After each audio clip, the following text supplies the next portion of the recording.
We're back with another expert tips segment, and we've got the GOAT. He's wearing it on his t-shirt. The man, the myth, the legend, gameplay director and GOAT, Mike Wang. It's so great to have you back on 2K TV. Thanks for having me back. It's great to be here.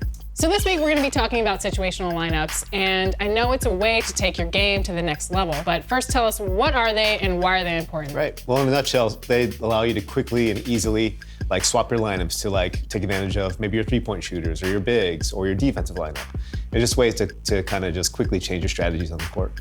So what's new in NBA 2K22 for situational lineups? Well, I guess we can start with Play Now. When loading into a game on current gen, you can press Start to edit your starting lineup as well as any of the preset situational lineups. If you press the Start button again, you can then adjust your defensive matchups and assign a specific defender to a specific opposing player. On new gen, you can hit Edit Lineups to make lineup changes before tip-off. Again, you can not only change your starting lineup, but you can also adjust your situational lineups. Situational lineups offer the best players at each position for a variety of specific game situations that you might find yourself in.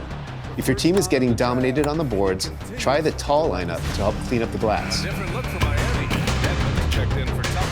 If you're falling behind and need some threes to mount a comeback, then you can try your three-point lineup.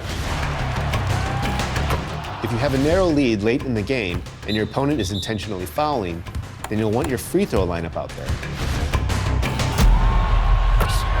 So we get them both. Once your situational lineups are set, you can access these presets during the game by pressing down on the D-pad, press the right trigger, and scroll through your options. If you didn't go through them before the game and want to see which players are involved in each specific lineup, then you'll have to call timeout, use the triggers, and go through your options. If you want to make substitutions but don't want to ruin the flow of the game, then hit down on the D-pad and choose which players you want taken out and which players you want subbed in for them. Your changes will take place at the next dead ball.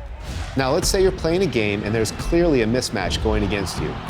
In that case, you'll need to pause the game, go to Game Plan, then Defensive Settings, and you'll be able to assign any player to guard any opposing player.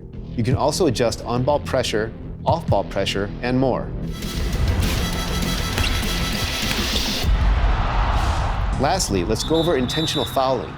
If it's a late game situation and you want assistance, you can go to Coach Settings and set your late game fouling to auto.